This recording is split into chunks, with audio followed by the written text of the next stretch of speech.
that thing, bro, where I thought it was a monster, it wasn't a monster, bro. It was just you. It was just me the whole time, being neglected. I thought I was just living my life, going out, traveling, staying busy, trying new things. But I wasn't living, bro. I was running. And there's a massive differences between the two. And the scariest part is, from the outside, I look like my life was going well. Oh, Bao, you're out there, you're traveling, you're being adventurous. You have a stable job, a 9 to 5. You get to go to all these countries in Europe. You know, you look humble. You're doing fine, you're doing great. But every single thing I did, every vacation, every distraction, every new thing I chased, it was just another step of me trying to be ahead of what I don't want to feel. I remember sitting in the cafeteria at my job, booking trips, looking up resorts and activity from other countries that I should be doing or could be doing. And to be honest with you, it was not because I genuinely want to go, but only because the plan, it gave me something to focus on. It gave me this sort of feeling of escapism that I thought I needed. It was relaxing, it was peaceful, you know, just something that wasn't the emptiness that I've been keeping inside. And eventually I get there, a new city, a new experience. And for those few days, I'm feeling something. I'm feeling excited, feeling like, yo, I'm out here with my boys, you know what I'm saying? I'm living my life out. It's a good thing. Then what happened is I come home and it was all still the same. That same heaviness, that same hollow feeling, the same version of me that I've been trying to outrun. It was all still there. I remember watching this video of this guy holding up a 1 pound dumbbell, just like this, right? And he would hold it out for a very long time. I forgot how long, but eventually that's how I felt, right? Yeah, this is easy. Every distractions, it felt small at the moment. It felt relaxing. It felt like a relieved. It felt like I had the strength to keep it up. But eventually I grown tired of it. Eventually I said, fuck, why is this pain kept getting heavier and heavier as I hold on to this pain, right? And guess what? I would think, okay, the next thing, the next junk food, the next distraction, the next TV shows, let's do it. The next trip, the next goal, the next girl, the next relationship, whatever. And that was my life, bro. My life was chasing the next things just because I didn't want to sit with myself. And what all that running did to me was knowing myself more, the deepest, the darkest part of myself.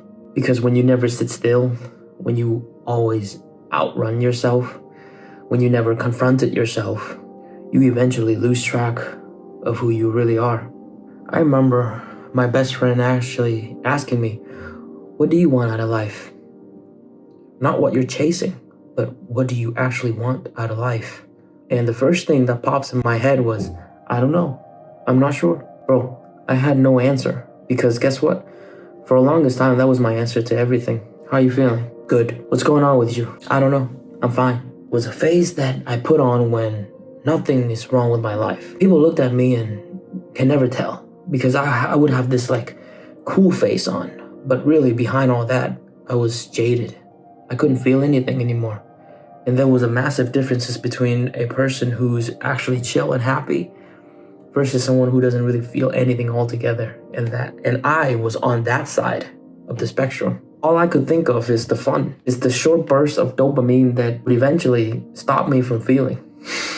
And that's what's running cost me, bro. It wasn't just time. The big cost here was I lost myself. And what's actually helping me out was not fixing it immediately. It was literally just sitting down and stop running, just so that I can ask myself what I'm actually running from. Sitting in the discomfort instead of reaching for the next dopamine to run away, to escape. And it could be as short as a few minutes, as 5 minutes, by the way. Just sitting with whatever's there. I remember Kobe Bryant, I think he was on an interview.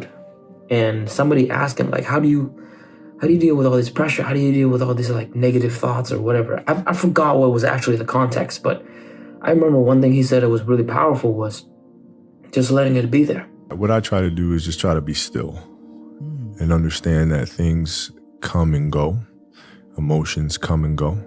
The important thing is to accept them all, to embrace them all, and then you can choose to do with them what you want.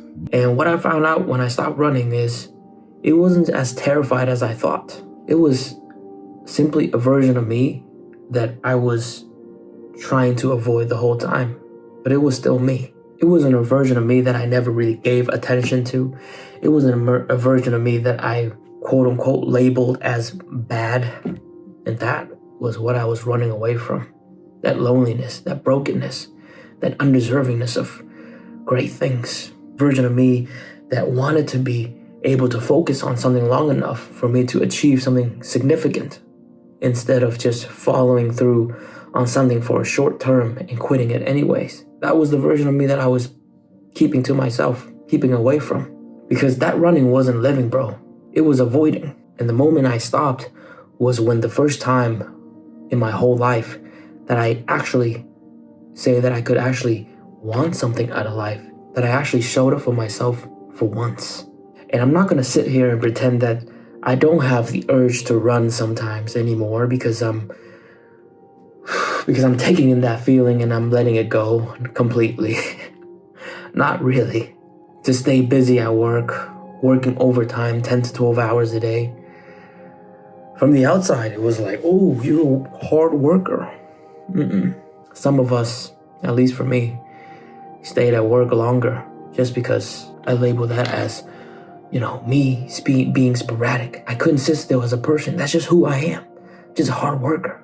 I'm better than people. And that was the rationalize I had myself for staying busy for so freaking long. But at least now I know what it is and what it cost me. You can't live your life just running away from yourself the whole time. At some point, you have to stop and turn around and ask yourself, what's so scary about looking back? And eventually face whatever is terrifying you. Because that thing, bro, where I thought it was a monster, it wasn't a monster, bro. It was just you. It was just me the whole time, being neglected. As cheesy as this sounds, from our love for our true self. Just realize that you actually deserve to finally look at yourself in the eye, to tell yourself that you actually deserve something. And that's what matters. But anyways, bro, if you're running away from something and calling it relieving and calling it fun too, bro, let me know you're out there. Give it a comment. And if you enjoy the message so far, you find some comfort and value in me talking about this topic, please consider subscribing. And I'll see you in the next one.